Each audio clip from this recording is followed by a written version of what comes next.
A nossa geração deseja isso que aconteceu aqui hoje.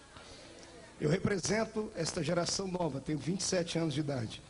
E cada jovem que eu vejo aqui extravasar em alegria, eu vejo um potencial grande que o Senhor pode usar nesta virada de milênio. O Deus eterno tenha misericórdia de nós nesses dias e possa avivar os nossos corações. E que não haja nenhuma interrupção do poder do Espírito de Deus.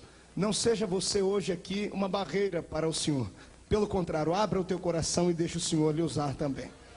Os que trouxeram a sua Bíblia, fiquem de pé comigo. E abram ela, um versículo muito conhecido por todos.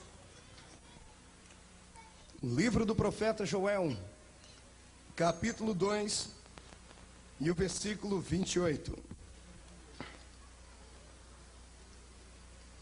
Sim, no texto sagrado. E acontecerá depois que derramarei do meu espírito sobre toda a carne. Vossos filhos e vossas filhas profetizarão. Os vossos velhos sonharão sonhos e os vossos jovens terão visões. Até sobre os servos e sobre as servas derramarei o meu espírito naqueles dias. Mostrarei prodígios no céu e na terra, sangue, fogo e colunas de fumaça. O sol se converterá em trevas e a lua em sangue, antes que venha o grande e terrível dia do Senhor. E acontecerá que todo aquele que invocar o nome do Senhor será salvo, porque no monte Sião e em Jerusalém estarão os que forem salvos, assim como o Senhor prometeu, e entre os sobreviventes aqueles que o Senhor chamar. Amém, santos? Feche sua Bíblia, coloque no banco. Aí, isso diz. Amados, jovens, anciões, irmãos em Cristo Jesus, quero crer, que a última geração de pregadores que a terra há de ouvir e ver. E como representante desta nova geração, eu quero aqui hoje pedir a sua ajuda e o seu auxílio, para que, em nome de Cristo, a nossa geração de fato conheça Deus e o seu poder. Vivemos dias semelhantes aos dias de Juízes, capítulo 2, versículo 10, que diz ali que uma geração se levantou após aquela outra, que não conhecia o Senhor e as suas obras. Em nome de Jesus, nós devemos, em nome de Cristo aqui hoje, destruirmos isto e provar que todos nós temos o direito e temos condições de experimentarmos um pouco mais de Deus.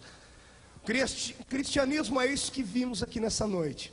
É alegria viva, é o coração aberto, é ver o ancião de cabelos brancos dar um salto no banco de lá e ver o jovem do lado de cá desmaiar na presença de Deus. Eu quero crer que isso é a legitimidade do Pentecoste na vida do cristão. Mas, para que todos venhamos a conhecer isso, é necessário conhecermos aqui quem é que promove e provoca este grande e poderoso avivamento em nossas vidas. Eu quero nessa noite pregar debaixo do tema o Espírito Santo, o promotor do avivamento. Eu quero aqui caminhar convosco pelas páginas da Bíblia Sagrada para entendermos quem é este ser lindo, maravilhoso, o que é que ele faz, o que é que ele pensa, o que é que ele sente nesta noite, qual é o desejo dele para nós aqui nesta noite e nas noites que se seguirão a estes dias de festa. O Espírito Santo, pelo contrário do que muitos pelo mundo pensam, ele não é apenas um mero vento, ele não é apenas uma mera manifestação de fogo. O Espírito Santo é uma pessoa, e como pessoa ele tem sentimentos, ele tem desejos, e o maior desejo dele nesta noite é poder arrancar você deste lamaçal que você está, e arrancar você da terra seca em que tu estás, e te mergulhar dentro do rio, que ele mesmo promove, um rio de avivamento. O Espírito Santo do Senhor, eu posso dizer que é o melhor amigo que um homem possa ter nesta terra. Ainda que nós não possamos vê-lo com estes olhos aqui, podemos senti-lo no coração. E quando sentimos o Espírito de Deus em nossas vidas, não tem demônio que possa travar a nossa boca, e a nossa alma se enche de alegria e a boca de cânticos, e temos que sair do marasmo espiritual e entrarmos na presença dele. Mas, amados, a história do Espírito Santo na Bíblia Sagrada é uma história profunda, linda, cheia de emoções, e eu quero aqui em nome de Cristo tentar narrar para esta amada igreja a história dele. Eu quero crer que tudo começou lá no céu, quando Deus, no seu grande poder e no auge da sua majestade suprema, tinha como seus auxiliares ali outros ministros que eram os anjos do céu. Estes anjos, cada um deles tinham uma função linda e abençoada. E aquele que possivelmente foi o mais belo entre todos, a Bíblia diz isso acerca dele, que não era Satanás. Deus não criou Satanás, Deus criou Lúcifer, um ser para adorá-lo. E a palavra querubim ungido da guarda, no original do hebraico, significa aquele que guarda a adoração a Deus. Eu quero crer que ele era o grande maestro que louvava a Deus e que fazia com que os outros seres do céu adorassem a Deus também. Posso imaginar este grande ser passando pelos corais de Deus e pelos demais anjos que estavam a serviço do Pai, e vendo um anjo de boca calada, de olhinho triste, ele olhava para ele e dizia: ei você, não fique assim, Deus é grande, dê uma palavra de adoração a Deus. E os anjos então se animavam, porque ele guardava a adoração a Deus. Mas um dia este ser caiu com seu coração, foi atacado pela síndrome do orgulho, que tem muito permeado os nossos dias. E quando ele cai com este orgulho tremendo, a Bíblia diz que ele nem chegou a fazer, mas ele disse no coração: eu subirei ao céu, acima das estrelas de Deus exaltarei o meu trono, serei semelhante ao Altíssimo. E enquanto ele apenas imaginava isso, o meu Deus, que é muito poderoso em conhecimento, descobriu que o coração dele estava tomado por uma semente maligna, e o Senhor destronou Lúcifer, tirou dele o poder de adoração, e dissipou dele ali do céu, e arrancou dele todas as credenciais que o Senhor havia dado. E agora eu imagino o céu como ficou, os anjos olhando para Deus, e Deus observando as suas criações ali, e o Senhor com o coração aflito, procurando entre os anjos um para louvar o seu nome, um que pudesse representar ali tudo que Lúcifer havia feito e havia sido. Quero crer que anjos como Miguel e Gabriel, que são os anjos que a Bíblia dá os nomes deles, devem ter chegado diante de Deus e contemplado a apreensão que estava no coração de Deus, e dito: Senhor, não podemos nós aqui fazermos aquilo que ele fazia. E o Senhor não quis dar para Miguel a autoridade para ele tomar os anjos e poder adorar. Não, o Senhor disse: Miguel, o teu negócio é ficar com espada na mão para poder defender aqueles que eu vou colocar na sua frente ainda. Então talvez Gabriel tenha dito: Senhor, e a mim? O Senhor disse: tu não, tu só serve para ser o meu mensageiro, e tu irás mandar muitas mensagens do meu coração para o coração do meu povo ainda.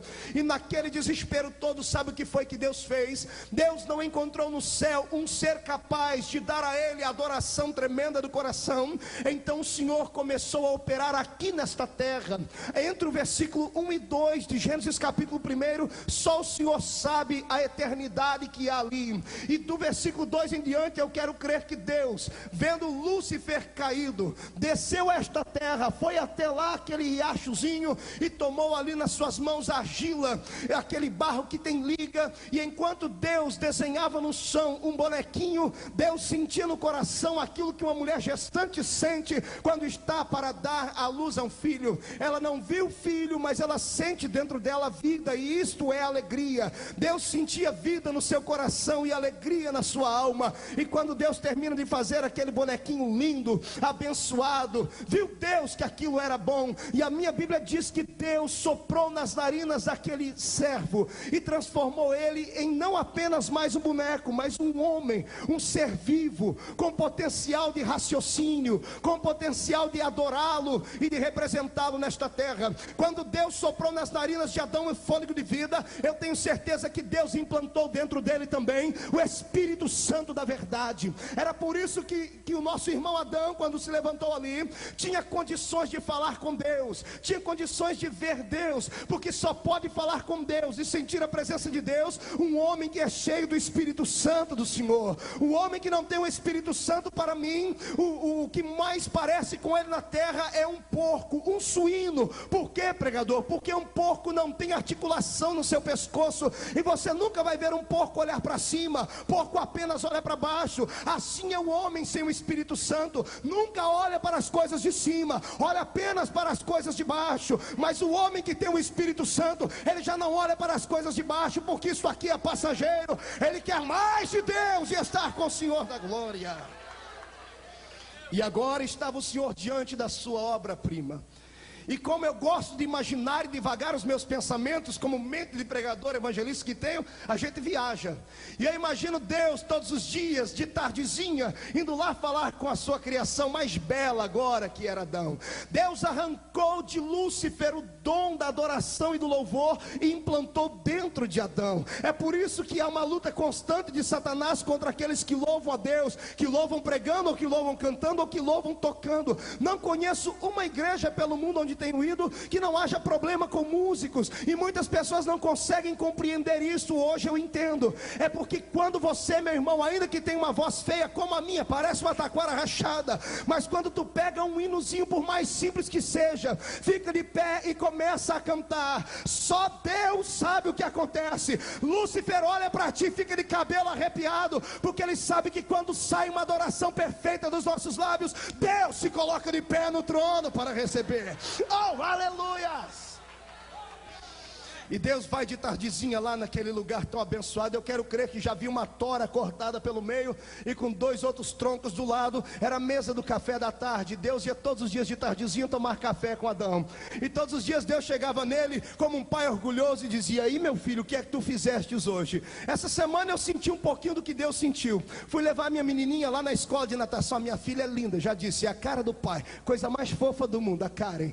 E eu fui levar ela na escolinha de natação. E quando eu vi ela nadando lá dentro da piscina, sem o apoio de ninguém, parecendo um peixinho, o meu olho encheu de lágrimas. Eu disse: Deus, aquilo ali é fruto meu. Eu fiquei orgulhoso, agarrei ela, dei um beijo nela, dei um cheiro nela e comprei um presentinho para ela, ainda que foi presentinho de R$1,99, mas não tem problema, eu comprei um presentinho para minha filha. E naquele momento eu senti o que Deus sentia quando via Adão. O Senhor chegava perto de Adão e dizia: o que é que tu fizestes hoje, Adão? E Adão dizia: papai, hoje eu fui da beira do mar e eu vi um grande peixe enorme com um buraco em cima aqui da cabeça, esguichava água, e eu coloquei o nome nele de baleia, Senhor. E Deus ficava todo feliz. E o que mais, Adão? Senhor, eu vi um animal aí correndo aqui no meio do pasto, ele tinha lista branca e preta. Que nome tu deu a ele? Eu dei o nome de zebra, Senhor. Adão estava feliz, Deus estava feliz em ver o coração dele. Adão tinha o Espírito Santo e por isso dialogava com Deus, conversava com Deus. Eu sei que muitos irmãos criticam a maneira como eu prego, porque diz: você tem muita liberdade para falar, você fala até coisas que não devia. Não é que eu falo coisas que não devia, é que eu sinto Deus, não a 10.000 quilômetros longe de mim, eu sinto Deus aqui dentro do meu peito. Quem tem o Espírito Santo tem liberdade de adorar, tem liberdade de sentir. Eu sei que muitos não entendem o que aconteceu aqui. Teve gente lá atrás que deu uma olhadinha assim, torceu o nariz, ficou com a cara mais feia, parecendo que chupou limão antes de vir para o culto, e viu o irmão pular aqui e ficou lá todo de jururu assim. Amado, você não pode saber o que acontece aqui, você não tem o que o irmão tem, mas hoje o Senhor pode te dar. Isso aqui não é meninice, é a alegria do céu, é a presença do Espírito de Deus que faz a diferença. É isso. Mas vamos lá. Como tudo que é bom dura pouco, Deus olhou para Adão e viu que Adão estava jururuzinho lá. Deus chegava de tardezinha: aí, meu filho. Ele já não falava mais com aquela ansiedade. Eu vi hoje em cima da árvore aí um passarinho preto, botei o nome de passo preto. Eu vi um outro que gosta de ficar se esfregando na areia, botei o nome de pardal. E Deus: o que tu tem? E Adão olhava para o canto, lá em cima da árvore, 2 guaxinins, guaxinim fêmea, guaxinim masculino, e o macho se beijando, fungando no outro. E Adão olhava e passava o leão e a leoa, e o leão fazia uau. E ele falava. Aí Deus entendeu: tu está sozinho, tu quer uma companheira, né? E Deus fez cair um sono sobre ele e deu para ele a mulher mais linda do mundo. Eva devia ser parecida com a minha esposa, coisa mais fofa do mundo. Cabelo comprido, olhos verdes, aquelas coisas do céu. E Adão ficou feliz, foi lá, e Adão ficou tão feliz que começou a trabalhar dobrado. Agora ele arrastava a Eva para cá, arrastava a Eva para lá. Só que Eva, coitadinha, né? Era uma bênção atribulada, ou uma tribulação abençoada, não sei. Eva chegou diante de Deus um dia, lá diante de Adão, com uma fruta diferente. Ele falou: tu quer dar uma mordida nisso aqui? É. Mas esse aí não é o fruto de lá? É. Mas minha filha, a gente não pode. Mas Adão estava apaixonado por ela. O homem apaixonado faz besteira, viu, irmão? Só o sangue do cordeiro. Já não existe quase isso, né? Ele olhou para a fruta e deu a mordida também. Quando ele deu a mordida, ele sentiu o elo entre ele e Deus ser quebrado. A primeira manifestação de espiritismo baixo na Bíblia: Satanás entra no corpo de uma serpente, e a serpente agora engana Eva, que engana Deus, que engana, melhor dizendo, que engana Eva, que engana Adão, e Adão depois vai tentar enganar Deus. Adão está lá um belo dia, lá naquele lugarzinho de sempre, a xícara já estava lá posta com chá, o bule estava lá do lado, mas quando Adão percebeu que Deus estava chegando, ele se escondeu entre as árvores. E quando ele se esconde, Deus vem alegre, sorrindo, pisando na mata virgem do Éden. E quando o Senhor chega naquele lugar, Adão não estava lá. Pela primeira vez em anos, Deus percebeu que o seu filho não estava ali. E Deus, que é sapiente, que tem todo o conhecimento, já anteviu o que havia acontecido. O coração de Deus fora rasgado. Deus sentiu uma punhalada no coração, como aquela que ele sentiu no céu, quando Lúcifer o traiu. E agora Deus poderia ter feito inúmeras coisas ali. Deus poderia ter destruído aquele lugar.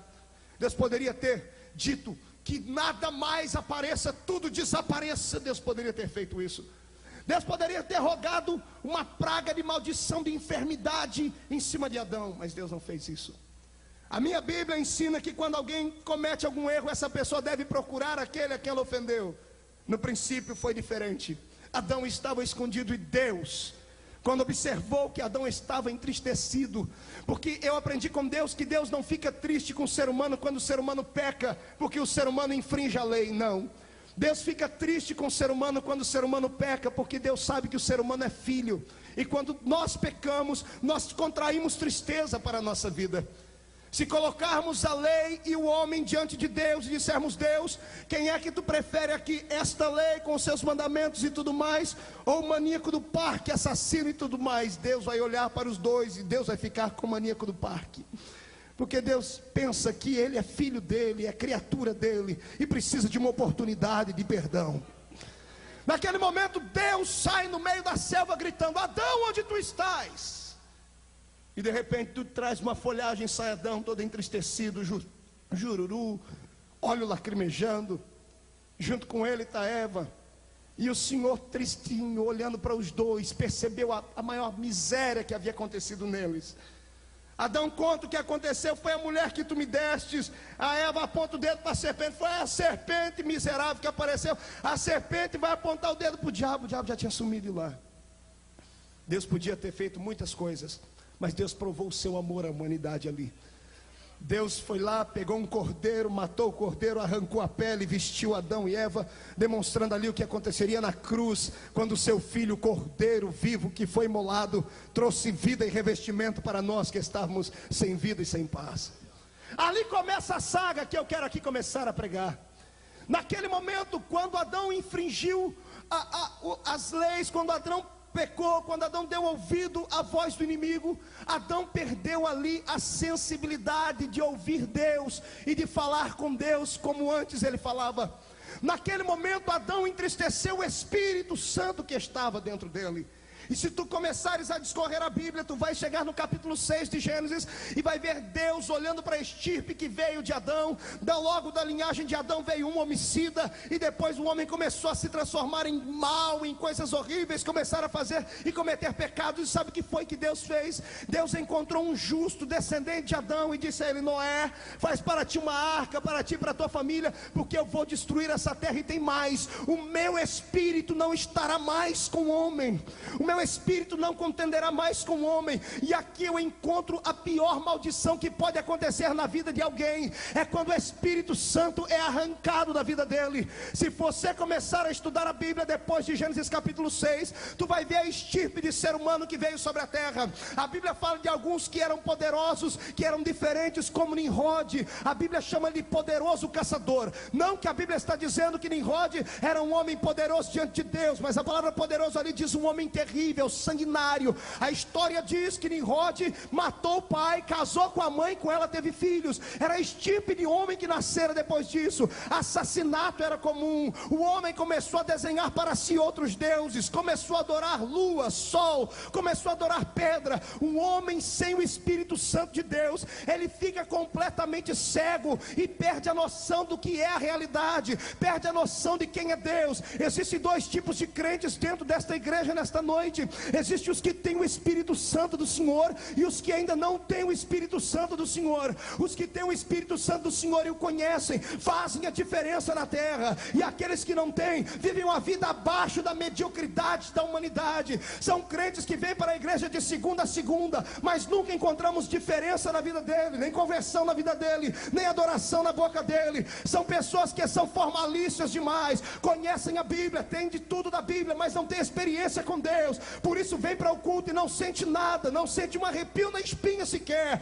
não consegue ter os olhos lacrimejados, e estão aqui porque não tem outro lugar melhor para ir. São pessoas que não conhecem o Espírito do Senhor, conhecem o Espírito Santo apenas como teoria, leram sobre ele, viram alguma manifestação, mas nunca sentiram nada nele. Hoje, em nome de Cristo Jesus, você precisa conhecer o promotor do avivamento de perto. Nada de teoria, nada de viver de experiências alheias. Você precisa entrar hoje em contato com ele, precisa sair daqui de mãos dadas com ele, precisa sair daqui ouvindo a voz dele, precisa sair daqui sentindo um toque no coração por intermédio dele. Mas vamos lá. O homem estava agora à mercê do inferno inteiro. E Deus, lá dos altos céus, não perdeu o controle. Deus observava o homem. Só que o homem sem o Espírito Santo, ele era como uma tartaruga de pés para cima. Faz muito movimento, mas nunca sai do lugar. E o Senhor foi observando que o homem foi ficando ruim, foi ficando maligno, foi ficando com o coração como de pedra. O homem achou que podia agora até mesmo enganar a Deus, que era o pensamento de Nimrod: vamos construir uma torre, porque se Deus destruir a terra de novo com água, e ficaremos lá no cume, e quero ver a água chegar até lá em cima. Eram os homens que nasceram uma linhagem sem a presença do Espírito Santo. E quando Deus observa a humanidade e vê alguém sem o Espírito Santo, o coração do Senhor se entristece. Deus estava olhando para a terra, vendo a terra se afundando, vendo os homens se destruindo, vendo os adultérios, vendo a prostituição, vendo os incestos que aconteciam entre família. E Deus foi ficando com seu coração em desespero. E sabe o que pensou Deus em fazer? Não uma, nem duas, mas várias vezes: destruir a humanidade. Destruir a humanidade. Mas aqui eu entro pela fé para dizer algo, que mesmo lá no passado, embora o Senhor Jesus ainda não houvesse manifestado, Ele já intercedia pela humanidade lá no céu. Eu quero crer que todas as vezes que Deus pensava em fazer alguma coisa, Jesus dizia para ele: Pai, ainda há uma oportunidade, vamos devolver o Espírito Santo para a terra. Mas o coração de Deus não havia sido conquistado a este ponto. Deus estava sempre com o pé atrás, e Deus começou a fazer testes no Velho Testamento. No Velho Testamento o Espírito Santo era dado apenas sobre 3 categorias de pessoas. Ele vinha sobre os sacerdotes, os reis e os profetas. Era apenas sobre eles. Se tu abrires a sua Bíblia, você vai ver que apenas eles tinham um contato maior com Deus. Ora, quando eu abro a minha Bíblia, eu começo a entender ali que Deus não dava o Espírito Santo deliberadamente, como nós temos aqui. Ele entregava o Espírito Santo a alguém apenas para uma obra, e depois o Espírito era arrancado desta pessoa. Isso você vai ver na vida de Sansão. Não foi uma, nem duas, nem 10, nem 20 vezes que você vai ver lá pela Bíblia Sagrada. Os homens sem o Espírito Santo não conseguiam fazer nada, mas quando o Espírito Santo vinha, até uma queixada de jumento se transformava numa metralhadora de matar 1000 homens. Era isso que Deus estava agora fazendo, um teste, para ver quanto é que o homem poderia suportar da sua glória e da sua graça. E eu observo então a Bíblia Sagrada ali no Velho Testamento, Deus olhando para os profetas. Deus estava tanto com o pé atrás, Ele olhava para os profetas e dava o Espírito Santo apenas na hora da mensagem. Se tu abrires a tua Bíblia no livro de Ezequiel, tu vai ver o profeta uma tarde todinha com a boca aberta, olhando para o céu, esperando o Espírito vir sobre ele, para ele poder profetizar. Imagine quão difícil era servir a Deus nesta época. O Espírito Santo não era amigo daquele povo, não estava com ele sempre. Ele só vinha para um serviço específico, mas tinha uma razão, uma diferença. Quando ele vinha, alguma coisa diferente diferente acontecia. E Deus, logicamente, se emocionava e se alegrava. E eu imagino Deus agora olhando para os reis. Quando o Senhor dava o Espírito Santo a um rei começava a decifrar coisas como era Salomão. Deus dava o Espírito de sabedoria por intermédio do Espírito Santo. Eu imagino outros grandes homens de Deus que quando tiveram a experiência com o Espírito, alguns souberam aproveitar, outros não. Eu vejo o poder do Espírito era tão grande e fazia tanta diferença que o próprio rei Davi disse: Deus, nunca retires de mim o teu Santo Espírito. Davi poderia ter dito: Deus, não retire o trono de mim, não retire o reino, não retire a força, não retire os meus filhos. Mas não, ele esqueceu as coisas desta vida e disse: Deus, não retire o teu Espírito de mim, não retire o teu Espírito de mim. Eu tenho estado em muitos lugares do mundo. Deus tem me dado essa chance e oportunidade. Tenho estado em inúmeras igrejas pelo meu país, centenas delas. E em muitos lugares onde nós entramos, muitas vezes, nós pressentimos e sentimos que Deus não está mais ali. Eu estava no sul do país pregando certa vez, e quando eu entrei, estava no hotel orando, aquela graça, aquela alegria toda. Quando eu coloquei o pé dentro do santuário da igreja e olhei para aquele templo lindo, magnífico, verdadeiro templo de Salomão, o meu coração se entristeceu. Houve tristeza tão grande. Eu fui para o joelho e disse: Deus, o que acontece aqui? E o Senhor diz: filho, há muitos anos eu não participo das reuniões deste lugar. E eu sei que alguém pode dizer: pregador, isso é mentira, é utopia. Não é, a Bíblia Sagrada diz isso lá em Apocalipse 3. Quantas vezes não preguei errado, quantas vezes não preguei para o pecador dizendo: ei, se você abrir a porta do seu coração, Jesus está batendo e irá entrar. Mas quando eu comecei a ler e a entender um pouquinho mais a Bíblia, eu vejo que quando Jesus estava dizendo: eis que estou à porta e bato, ele não estava falando com o pecador, ele estava na porta de uma igreja tentando entrar, e a igreja estava com a porta fechada para ele. E ele dizia: se alguém abrir a porta, eu entrarei. O que é isso, amados? O que é isso, igreja do Senhor? São vidas que perderam a comunhão com o Espírito, perderam a graça do Espírito, estão com a boca travada. Profetas não podem mais profetizar, crentes não podem mais adorar a Deus. Entraram num marasmo espiritual tão grande, e tu entras dentro do culto da vontade de sair correndo e de morrer, porque não há vida, mas parece um cemitério do que alegria divina. Foi por isso que o meu coração se encheu de júbilo quando eu percebi o que acontecia neste culto hoje. Pessoas adorando a Deus com liberdade, jovens chorando, jovens saltando e gritando. E o Espírito dizia: é melhor pular aqui do que pular carnaval lá fora, é melhor gritar aqui do que gritar coisas lá fora. Oh, nesta noite, em nome de Cristo Jesus, você precisa receber de novo uma experiência com o Espírito de Deus.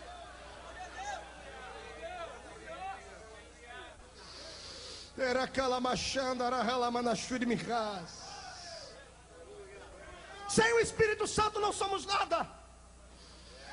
Eu sempre digo: avivamento não é questão, mérito de apenas uma ou duas igrejas. Avivamento é uma questão de sobrevivência espiritual.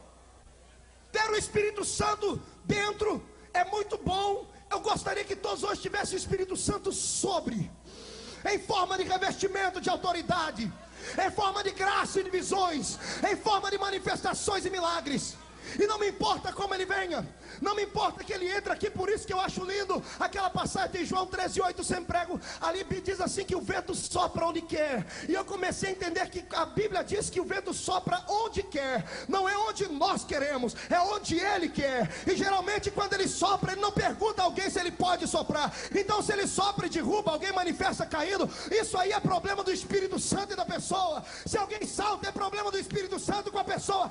Ele sopra como quer, da maneira que quer, da virtude dele. Basta apenas abrirmos os corações.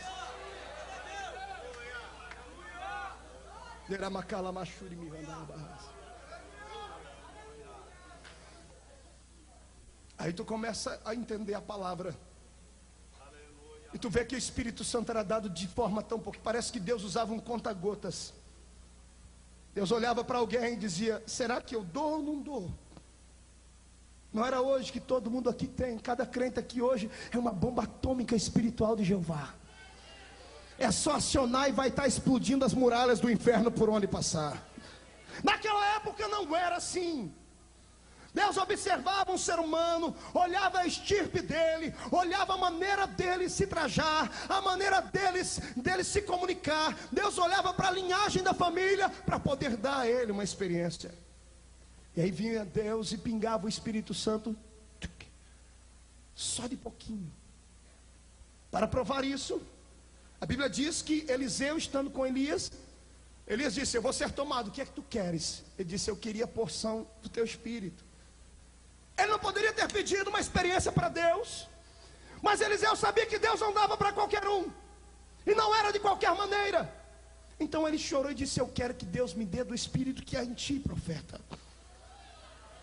Posso provar mais? A Bíblia Sagrada diz, em Êxodo capítulo 10 e 11, que o nosso irmão Moisés, um dia cansado de tudo, chegou em casa e disse para o sogro dele: não aguento mais o peso desta nação. E o sogro dele olhou e disse: Moisés, reparte a carga, escolhe homens da sua confiança, reparte com eles os trabalhos. E Moisés foi falar com Deus, e Deus disse: isso é bom, Moisés. E Moisés subiu para o monte, e Deus disse: escolha 70 anciões dentro da minha casa, 70 homens de respeito e de responsabilidade. Não eram apenas homens velhos, eram homens de respeito e responsabilidade. E agora Moisés escreveu o nome deles, e o Senhor disse: suba para o monte. E quando Moisés está no monte, sabe o que é que Deus diz a ele? Moisés, eu agora vou dar uma experiência a estes homens. Moisés pensou que Deus ia dar uma experiência alheia, mas Deus não fez isso. Deus diz: Moisés, eu vou retirar do teu espírito e dar para eles. Como é que é isso? Eu vou retirar de ti e vou dar para eles.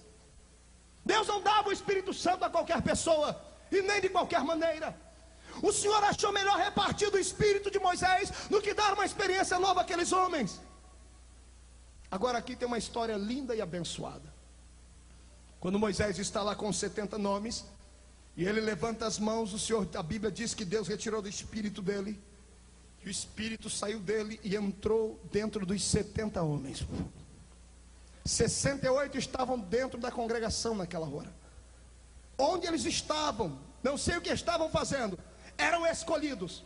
Mesmo sem saberem que eram escolhidos, eles eram escolhidos.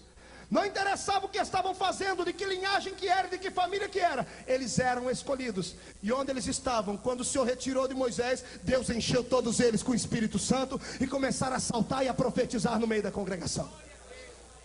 Só que havia 2 deles que não estavam ali, Eldade e Medade, estavam do lado de fora do arraial. E aqui eu perguntei: Deus, por que o Senhor deixou isso escrito aqui? E o Senhor disse: eu deixei isso aí escrito para os pentecostais ouvirem bastante e darem muito glória a Deus. Os 2 estavam do lado de fora do arraial e eram escolhidos por Deus. Não importa onde você esteja nesta noite, não importa que tu estejas aqui no púlpito, lá atrás ou aí fora escutando esta mensagem, se tu fores escolhido por Deus esta noite aqui, o Espírito vai te possuir. Não importa onde tu estejas. Eu não sei o que os 2 estavam fazendo piquenique, estavam carpinando, eles estavam do lado de fora da congregação. Se estavam caçando, se estavam batendo papo, se estavam cantando hinos, eu não sei o que eles estavam fazendo, também não me interessa. O que me interessa é que eles não estavam lá dentro da congregação. E quando o Senhor retirou do Espírito de Moisés, os 2 foram cheios lá do lado de fora. No meio da rua começaram a pular e a profetizar lá, pastoria. Agora eu vou fazer um negócio aqui bonito, quer ver? Eu preciso de 2 Eldade e Medade aqui, cheio do Espírito Santo. Esse moço desse tupete bonito aqui, vem cá me ajudar. Nem Salomão teve um tupete desse. É original isso aqui? É mesmo? Mais um. É tu mesmo. Fica os 2 ali, ó. Vocês são Eldade e Medade, mas não fica olhando para mim com essas caras de abençoado, não. Ó, fica ali atrás. Quer ver o que vai acontecer aqui? Eldade e Medade. Quando o Espírito vier, vocês vão ter que ficar cheios aí. Amém? Pular, gritar, bater os pés no chão. Vi vocês dançando aqui mesmo, na graça. Vocês fecham o olho, não esquenta com a multidão não, amém? A igreja abençoa eles. Estende a mão e diz: estão abençoados. Então vamos lá. Olha o que aconteceu. Os 2 estão do lado de fora. Moisés está lá no monte. Quando o Espírito sai de Moisés, vai lá onde os 2 estavam. Foi assim: ó, prepara, vou contar até 3, vocês vão receber, hein?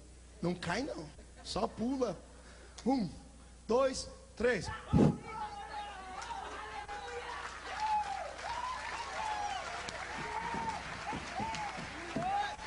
Vai pulando, pula mais. Olha aqui para mim. Olha aqui, enquanto isso estava acontecendo, sabe quem passou lá, pastor Uriel? Um enxerido. Não, quem mandou vocês parar de pular? Pula mais. Vai pulando mais aí. É poder, é só chuva de verão? Olha aqui para mim, vocês. Enquanto os dois estavam cheios, passou um enxerido. Enxerido é coisa que só tem no Brasil, aqui na América não tem. É aqueles crentes com a língua do tamanho da minha gravata, que não conhecem o Espírito, e quando vê Jesus usar alguém, fica todo atribulado. Chegou lá e deu de olho assim, escute, ó. Pula, o que vocês pararam? O rapaz está vindo e olha aqui, quando ele viu aquilo. I can't believe.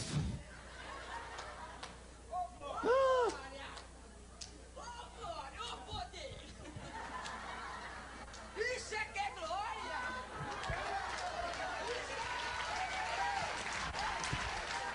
Escute. Muito obrigado, agora pode sentar. O enxerido que apareceu lá e viu os dois pular, falou: agora eu vou ganhar uma moralzinha com Moisés. Vou ganhar um cargo lá de diácono, presbítero dele. Se arrumou todo, empetecou, arrumou o cabelo. Chegou lá diante de Moisés. Quando ele foi passar para ir falar com Moisés, Josué levantou: onde é que tu vai, atribulado? Eu vou falar com Moisés. Vai não. O que tu quer dizer para ele? Tem dois moços pulando lá de fora do arraial lá, dando o maior escândalo, gritando, pulando, profetizando. Isso não é coisa de crente, não. Isso é coisa de louco, de doido. Isso é meninice. Pode mandar parar. Josué falou: não, deixa que essa história é comigo. Quem gosta de mandar parar aqui sou eu. Josué chegou diante de Moisés e falou: sou Moisés. Diga, Josué. Tem dois moços do lado de fora do arraial pulando. Eudade e Medade é o nome deles. Eu já tenho até a lista. O detetive da igreja já trouxe o nome deles. Eudade e Medade são filhos do fulano de tal, moram na rua tal. Um é careca, o outro não é. Eles usam a roupa assim, assim, assim. Eles estão pulando lá. Josué bota a mão na espada: pode mandar parar agora? Moisés não era um homem comum. Moisés não era um crente comum. Moisés era um crente, moços e moças que conheciam o Espírito de Deus. Moisés levanta e diz: calma aí, Josué, não te apoquei não, homem. Moisés levanta com aquela barba branca, cabelos grisalhos, de presença de Deus, de ter visto a visão de Deus, viu Deus pelas costas. Um homem que vê Deus pelas costas, ele aceita qualquer manifestação do Espírito de Deus. Ele olha e diz assim: um minutinho só, Josué. Ele ajeita a roupa dele, olha para o céu, estende os dois braços e diz: Josué, aprenda uma lição. Quem dera não só os dois, quem dera não só os 68 da congregação, mas quem dera a nação inteira fosse tomada pelo Espírito.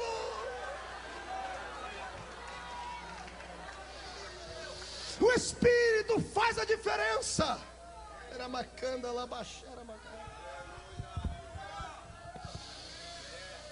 Deus está nos dizendo nesta noite que o avivamento só pode ser promovido pelo Espírito. Homem pode até soprar, abanar, jogar paletó e não acontece nada. Bom é quando ele vem e sopra sobre as nossas vidas. Aí as coisas acontecem naturalmente. Ninguém pode impedir o Espírito de Deus de operar neste lugar nessa noite. Sai da frente, espírito de incredulidade. O Senhor Deus vai operar aqui nesse lugar com autoridade e graça.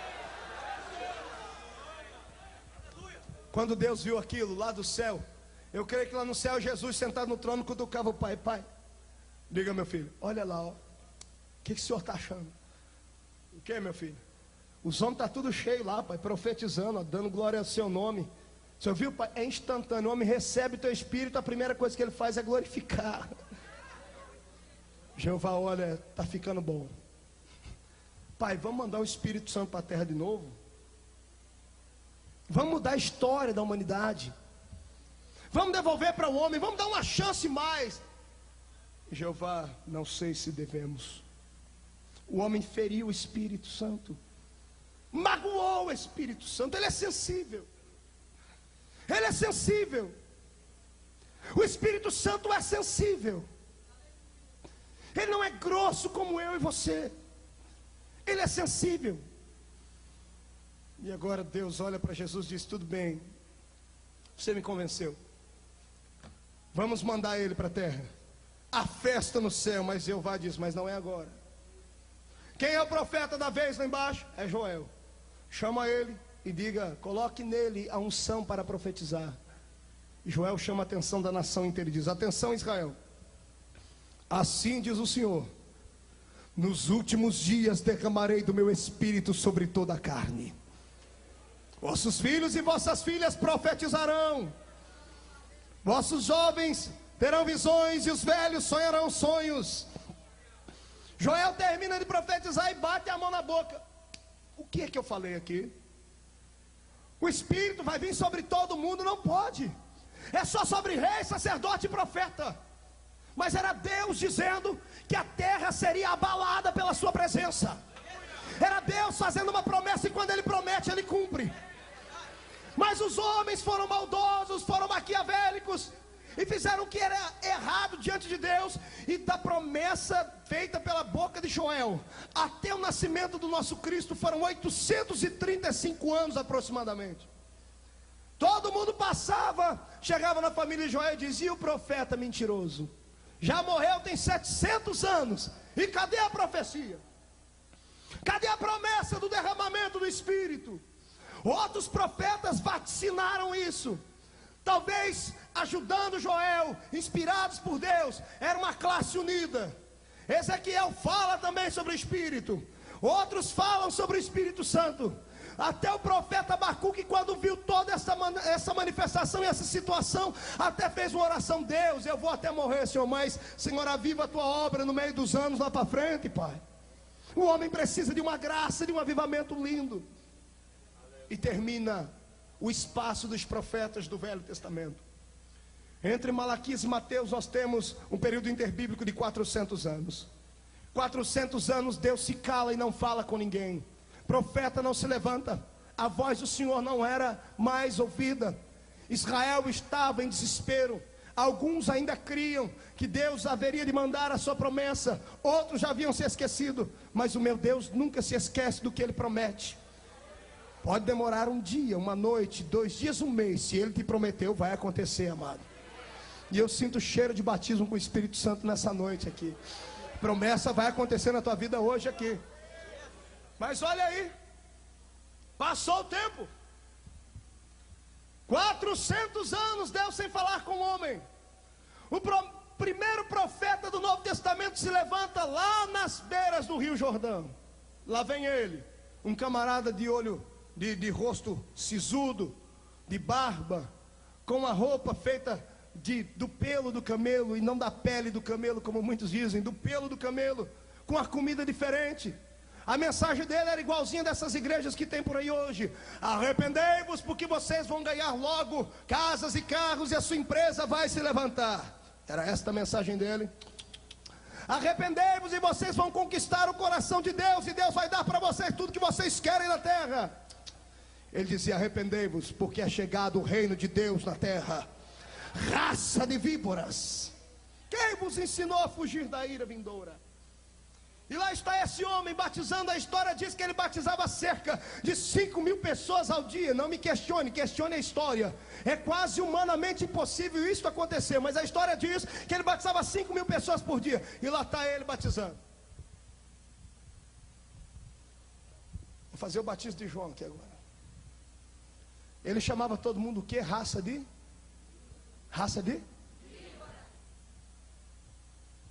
Eu vou batizar essa fileira inteirinha aqui agora. Menos o Cleverson, o restante. Fique de pé, por favor. Olha João batizar. Vem cá, Urutu Cruzeiro. Vira. Seja batizado. Tá, pode ir embora. Cascavel. Não era raça de víbora? Vai embora. Vem cá, Caninana. Jararaca. Naja, e foi chamando todo tipo de cobra ruim que tinha, era a raça de víbora. De repente ele está batizando e todo mundo já triste, escutando aquelas coisas dele. Ele olha para chamar a próxima cobra. E quando ele vai chamar: vem agora você, sua Gi. Ele para. A boca abre. Os olhos se perdem. O corpo treme. E alguém começa a gritar: e aí, que cobra é essa, João? Que tipo de raça é essa? Essa não é cobra. É o Cordeiro de Deus que tira o pecado do mundo.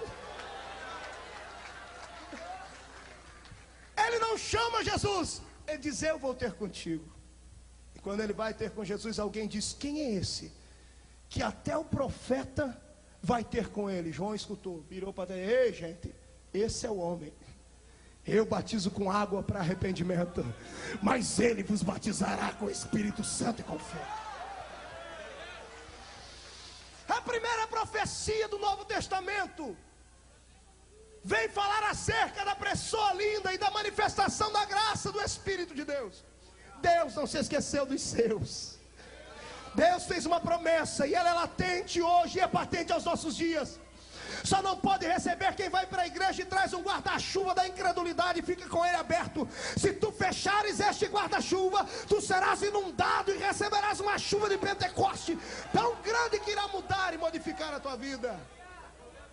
Estou falando sobre o promotor do avivamento. É uma história linda. Jesus veio, curou o cego, paralítico, leproso, fez o que tinha que fazer, perdoou pecados. Quando ele terminou tudo aquilo, ele ganhou um presente, uma grande e horrível cruz, e crucificaram ele. Tendo crucificado o nosso mestre, ficou morto 3 dias, mas após o 3º dia ele ressuscitou. Tendo ressuscitado, ele apareceu aos irmãos que estavam na terra, a cerca de 500 irmãos pelo período de 40 dias.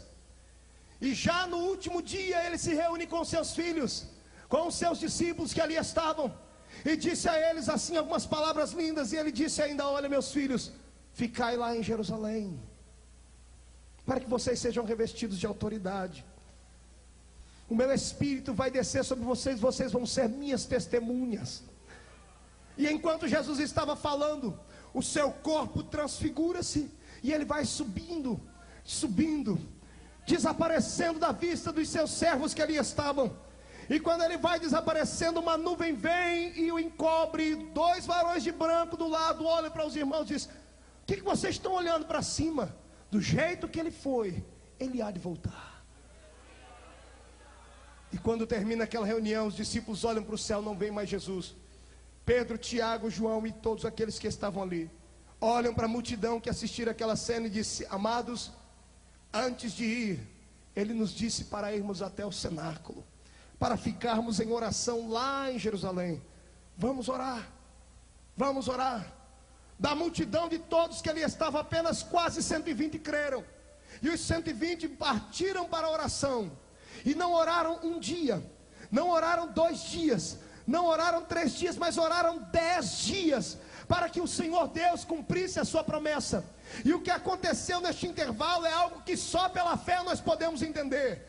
Jesus desaparece na terra, e para onde é que ele foi, se os olhos aqui desaparecem e perdem de vista? Ora, Jesus não foi lá para cima, porque quem vai muito para lá fica só no mundo da lua. Jesus apareceu em uma outra dimensão, a dimensão da glória, da santidade, a dimensão da presença viva do eterno Deus. E quando Jesus se manifesta lá do outro lado, do lado onde eu e você um dia veremos de estar, havia ali um tapete enorme aguardando Jesus chegar. Não era um tapete vermelho, nem preto, nem azul, mas era o tapete da eternidade aguardando o nosso mestre. Quando Jesus começa a palmilhar por aquele tapete, anjos à esquerda, anjos à direita começam a vociferar, começam a cantar cânticos. E quando ele vai passando por ali, lá na frente está o que? Está o palácio da glória de Jeová.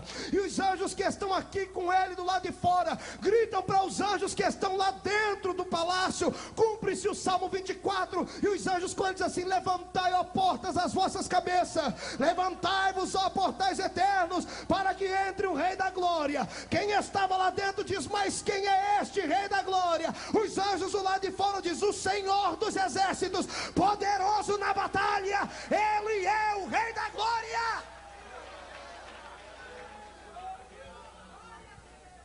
O que aconteceu em seguida é lindo. Fique de pé comigo. Me dê um ré menor aqui.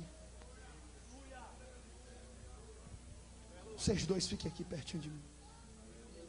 Fiquem aí. Jesus entra pelos portões do céu, e ele não para conversar com Miguel, nem com Gabriel, nem com os anjos, serafins ou querubins. Ele vai direto à sala do trono. 33 anos e meio sem ver o pai. Eu sei que tem gente aqui na América que há muito tempo não vê a família. E quando teve um encontro com a família, o coração se derreteu. O desejo de abraçar e de beijar o familiar é muito grande. Imagine o seu mestre, Jesus, 33 anos e meio sem ver o pai.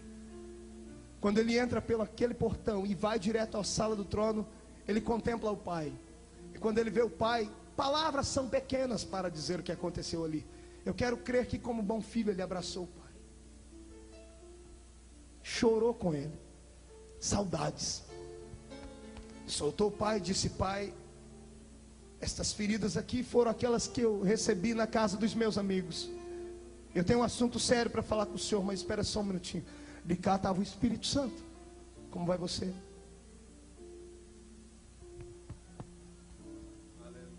Fizemos uma boa dupla na terra. Pai, chega aqui. Vem aqui comigo. Eu vou lhe mostrar uma coisa agora que vai mudar a história de todo mundo. Eu quero que o senhor olhe para a terra agora.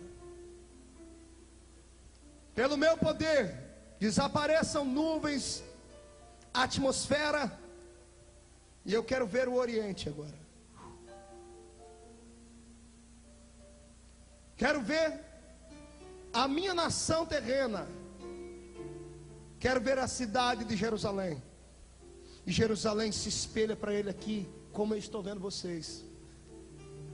Pai, veja Jerusalém. Está em festa. Pelo menos 2 milhões de pessoas estão ali hoje. Mas eu não quero que o senhor olhe para aquele rei, para aqueles representantes da aristocracia judaica de 14 nações debaixo do sol. Não quero que o senhor olhe para eles. Eu quero que o senhor olhe lá para dentro daquela casinha lá, ó. Está vendo ali, pai, aquele cenáculo, aquele hall dentro daquela casa? Imagem, vem à minha presença. Desapareça telhado. Pai, olhe lá dentro.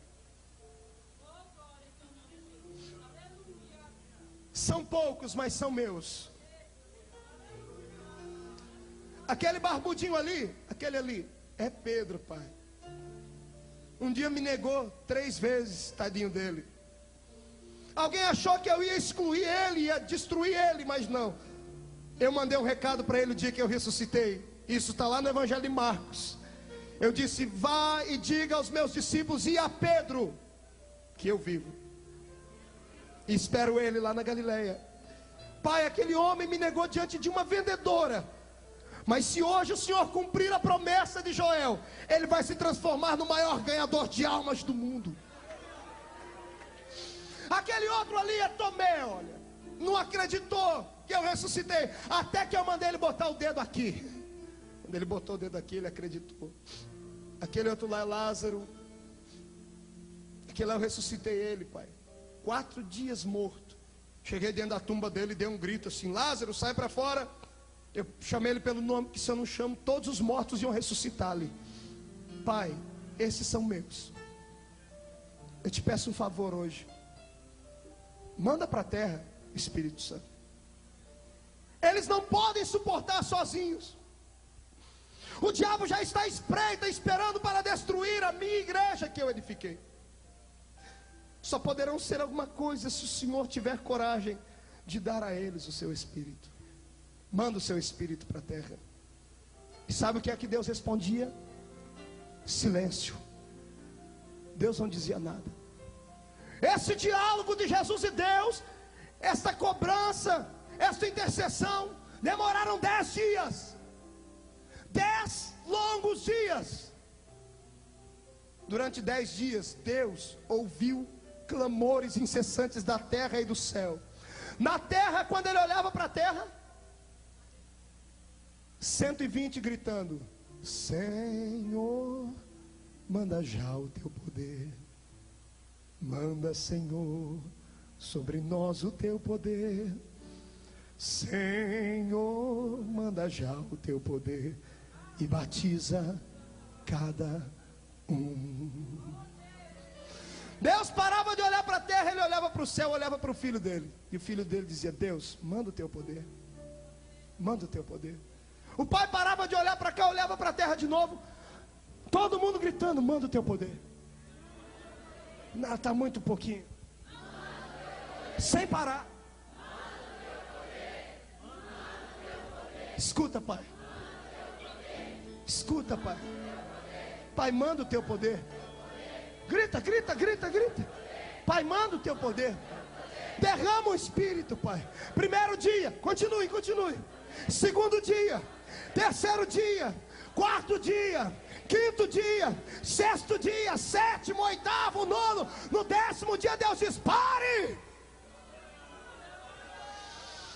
O Senhor grita: chama o Espírito Santo. Vem cá. É chegada a hora da terra te conhecer.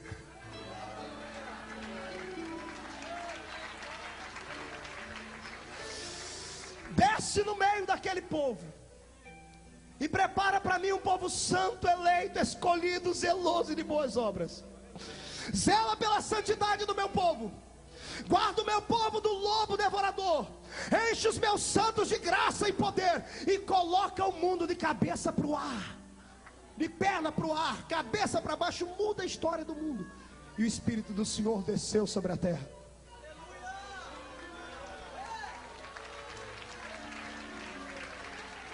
Veio sobre os homens. Sabe onde é que ele está agora? Está em algum cantinho aqui deste santuário, olhando para você, esperando que você acredite no que esse pregador está dizendo. Essa vontade de chorar que está acontecendo aí não é mero emocionalismo humano. É Ele tentando tocar na sua alma. É Ele tentando trazer um avivamento de dimensões incríveis. Mas tem que crer. Incline a sua cabeça.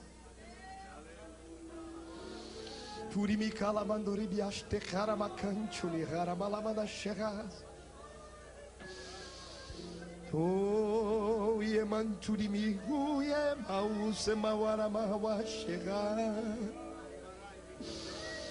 Awietsudika Wietudiha.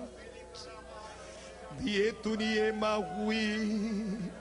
Ibawie Satu Wieshima. Geuter Iemantsuniwa. Dewietsurigamantui Pawietsurigawama. Na Witsudirwitiniwe Mawe Chegawa. Deus, como teu filho aqui, eu te peço então, tu que se manifesta no vento, no fogo e dá poder também. Onde houver um crente agora com o coração aberto aqui, derrama sobre ele o teu Espírito, venha do velho homem nos despir. Oh, em nome de Jesus Cristo Nazareno, que o Espírito Santo de Jeová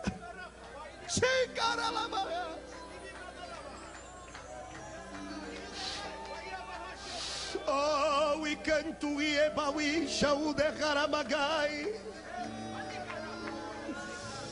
leruia shikaturi miawas beiet shudikaut sergi muieba shenega e emaui ebesh diga. Ouça a igreja.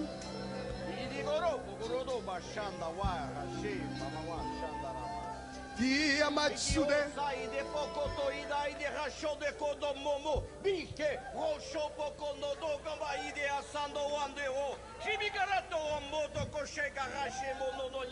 Assim digo eu, Senhor, dono desta obra, que vim a este lugar para trazer avivamento.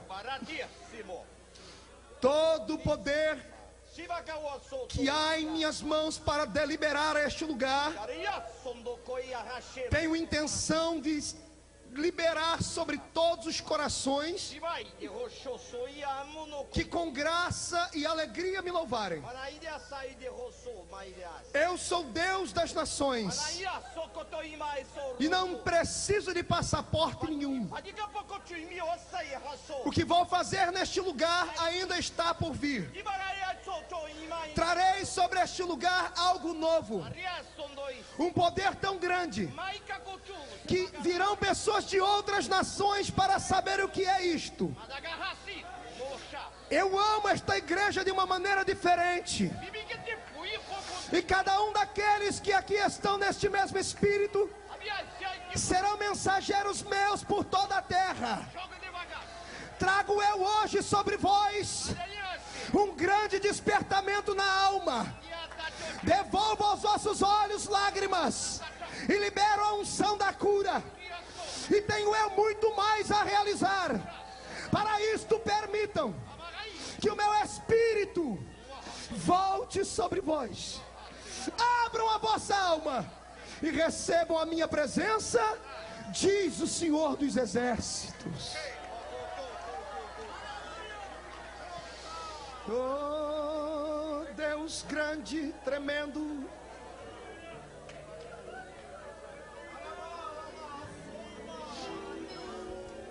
Me deem 2 cadeiras aqui.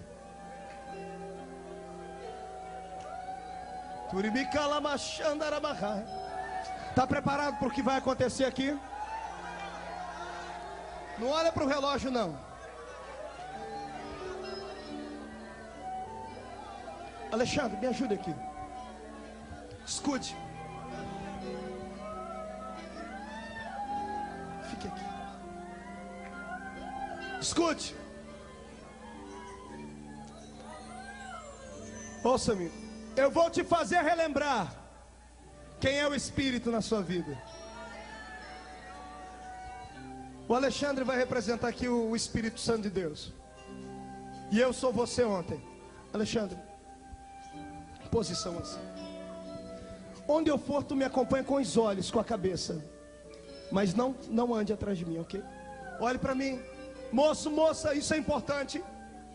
Foi assim que Deus mudou a minha vida.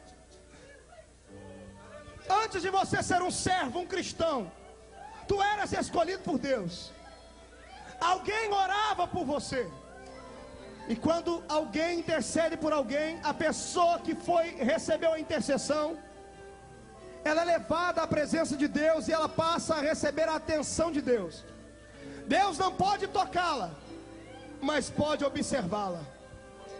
Você ia para a escola, ia para o trabalho, e Ele acompanhava você com os olhos. Ouça, veja. Você ia para o trabalho e Ele te acompanhava. Onde você ia? Embora Ele não pudesse te tocar, Ele nunca perdeu você de vista. Você era querido de Deus já. Tudo na vida tem um começo e um fim. Por gentileza, deixe só o teclado tocar, por gentileza. Só o teclado. Escute. Um belo dia, a sua vida estava para baixo, aquela miséria.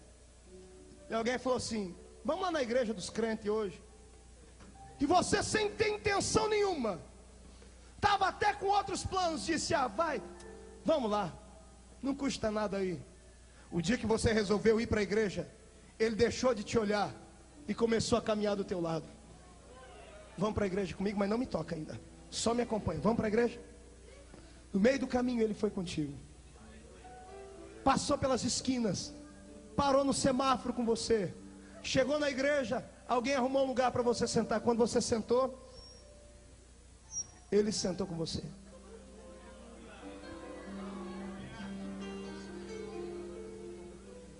Olha o que aconteceu.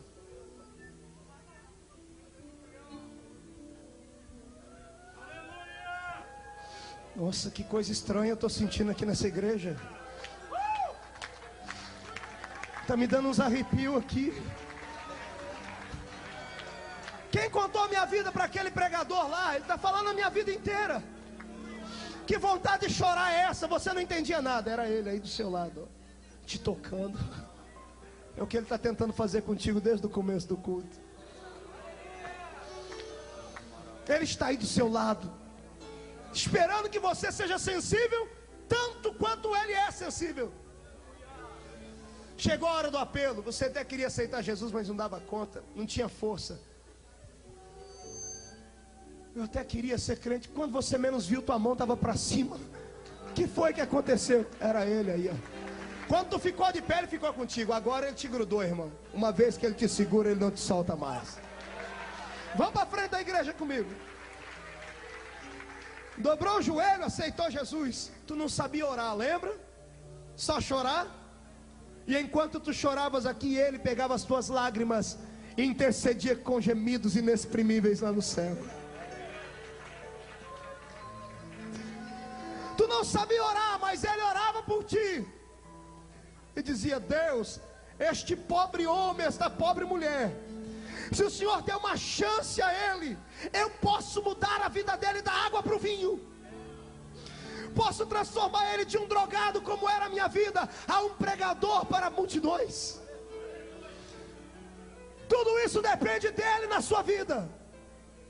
Se ele estiver aí, coisas vão acontecer. Olha, por exemplo,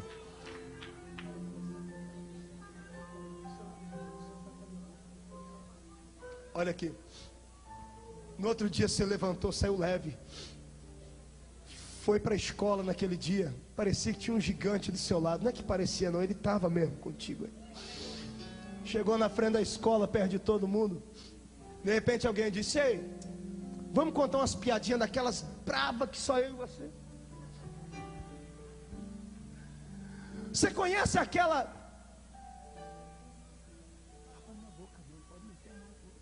Você conhece aquela outra do...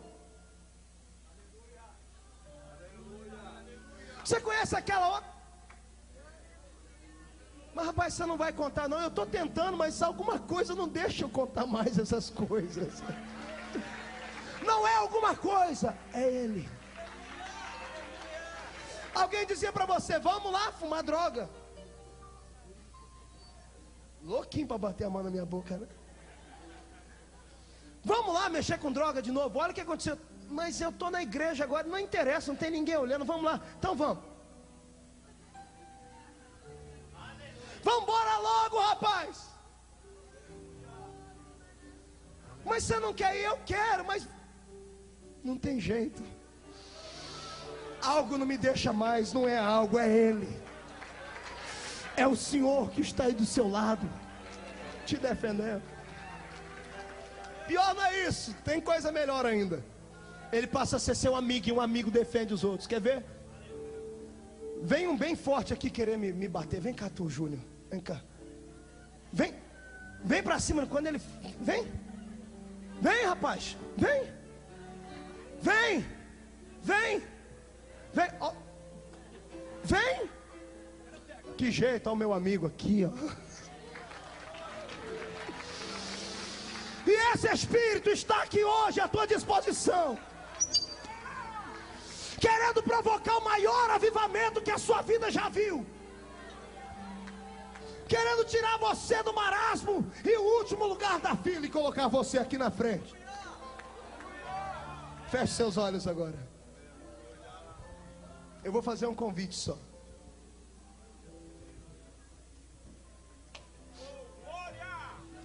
Pode chorar, não é pecado não. Onde está aqui alguém?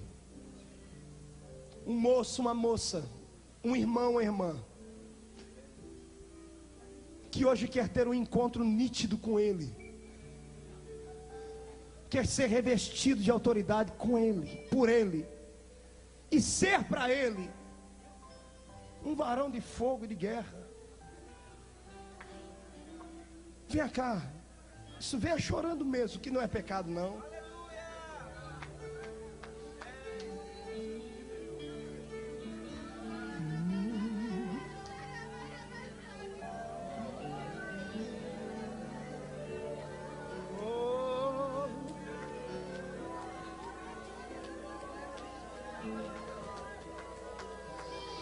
Há um...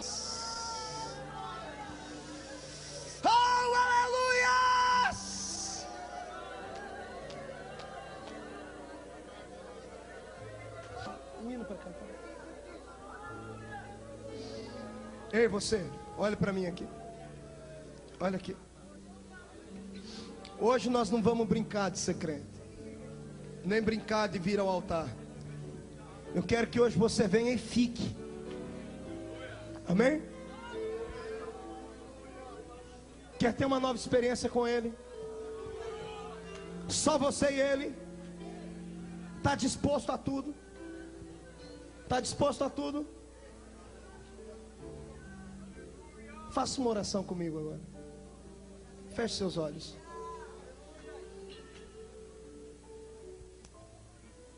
Quando eu terminar de orar, a cantora já... Grande Deus, eu não aceito mais uma vida sem renovações, sem experiências. Espírito de Deus, estou falando contigo agora. O pregador disse que você pode ser meu amigo. Se isso é verdade, eu quero te sentir aqui dentro de uma maneira diferente agora. Quero que você tome cada centímetro do meu corpo. Tome os meus olhos, os meus lábios, os meus pés, as minhas mãos. Ajuda-me a glorificar Jesus com o meu corpo, com a minha alma. Em nome de Jesus Cristo, tira-me agora da sequidão espiritual. Alguém sem o teu Espírito, ó Deus, não serve para nada. Mesmo sendo menor na tua casa, eu quero receber a tua presença. Venha, Espírito, venha, venha sobre mim.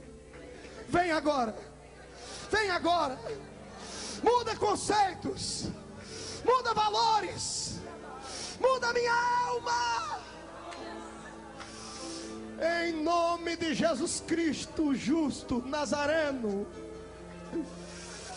receba a presença dele agora. Receba a presença do Espírito Santo aí. Já!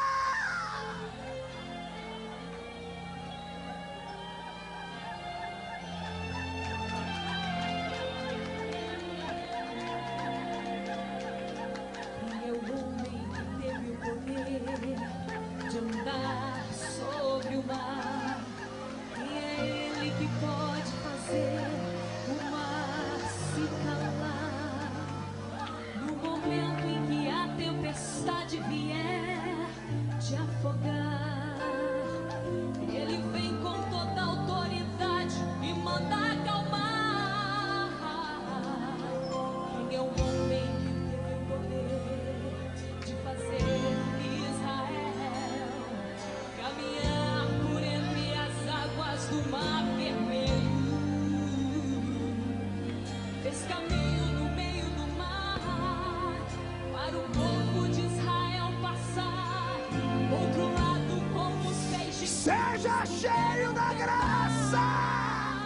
o hino da vitória. Quando estiver frente ao mar e não puder atravessar, chame esse homem com fé. Só ele abre o mar. Não tenha medo, irmão. Se atrás vem Faraó, Deus vai te atravessar e você vai entoar o hino da vitória. Toda vez que o mar vermelho tiver que passar, chame o